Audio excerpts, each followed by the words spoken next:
Hello? Is it on? It's on. I'm just kidding. Hi, everyone. Good to see you. Welcome to week X of this hellscape. I'm starting to feel it a little bit, but I don't know. I'm trying to just not. I'm trying not to be in front of screens as much as possible. So I've been doing little projects in the yard. I have like little stains all over me because I've been doing projects in the back. Anyway, you don't care about that. So let me get to what it is we're working on this week. And here's our agenda. Okay, so hopefully you are finishing up the outlines for your annotated bibliographies. Remember, they're not technically due until Tuesday the 28th. I think I put 11 o'clock on there, but you know, don't care too much about that. But that's your goal.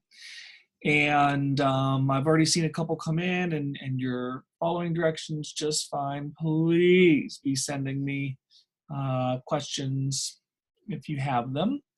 But I think most people are doing okay. All right. The next phase, however, is going to be the final draft of the annotated bibliography. And it should be pretty easy as long as you were answering as completely beefily as possible on the outlines. The big thing I'm looking for on the final draft, and remember, I am still grading things because grading is feedback, right? Big things I'm looking for that your citations are correct, your formatting is correct, and that it's just a nice, thorough understanding and review of these three sources. Now, I do need to make it really clear that this is like a mega required, have to do it assignment for our class. This is one of the 3 assignments that I talked about in the letter that I sent home last week. So just make sure it's done. I did set a due date for it of next Sunday, the 3rd at just about midnight. Excuse me. See, I don't talk much anymore, so now I'm out of talking shape. Anyway, so just 5-ish or so days in between. There's not meant to be a huge amount of time in between the outline, the rough draft, and the final. What you're going to need to do is you're going to need to click on, this is an actual link right here, and this is going to take you to the template that I have made just for you. I've really tried to make this as easy as possible. These are the directions. You will delete this before you submit it, right? And then a lot of it is really just, excuse me, oh my gosh.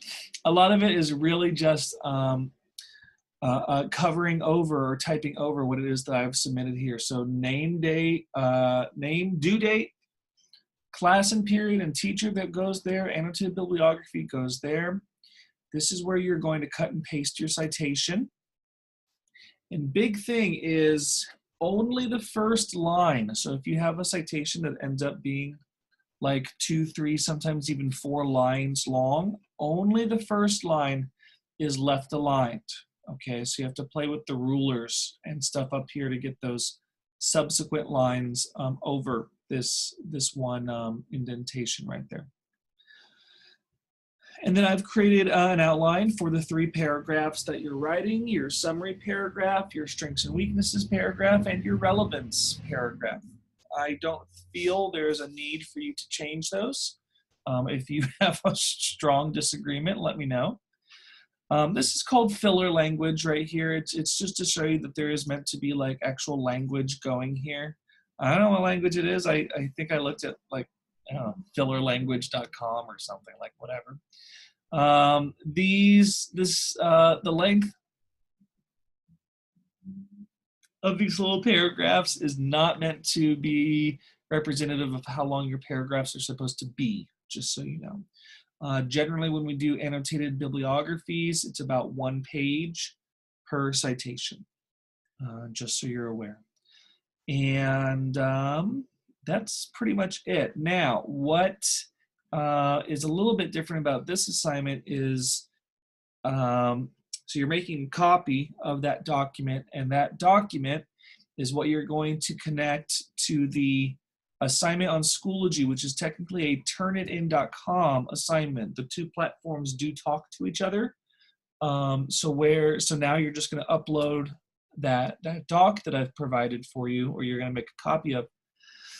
And then on my end, it looks like it looks like Turnitin.com, but it's just through Schoology. So you no longer have to go to the website that we've done in the past and stuff like that. Okay, this should work. Of course, we'll figure it out if it doesn't work, but that's where it's going to go. Also, when you open that assignment, the rubric will be attached to it. So by the time I publish this, you will be able to click on this assignment right here, and you'll be able to see the actual rubric that I have attached to it. Okay, this looks different for me than it does for you, so that's why. Okay, next is, we're not going to meet on Zoom this week. I don't personally feel the need to do it every week. I kind of saw you last week, so I know that you're alive somewhere. I did read through all of your responses on the survey, just so you know. And I am going to be following up with a couple of you that wanted some following up with. I am going to post a teeny tiny little assignment for your attendance assignment on either Wednesday or Thursday. It is going to be in this folder right here, the week of 427 folder. It's a teeny tiny little poem thing. It's nothing ridiculous, but it's only meant to take you about 20 or so minutes. Okay. And then lastly, the big thing I want to emphasize is that, okay, so yeah, even though there are these 3 assignments, this final annotated bibliography, the rough draft of the written portion of our project, and then the project itself, which we're talking about next week, just so you know. Even though these things are like mega required, and there's not really anything I can do about that, I can still do lots for you in terms of extra support, looking at things to make sure you're doing it right, answering questions that you have, extra time if you need it. You know me, I don't want you to take too much time because we do want to move on. I've not really lowered my bar for you. I really have just kind of extended it as much as I can. Okay, that's about it. I wanted to keep this video short, and I hope you're well. Take care. Go bake some cookies or something. Bye.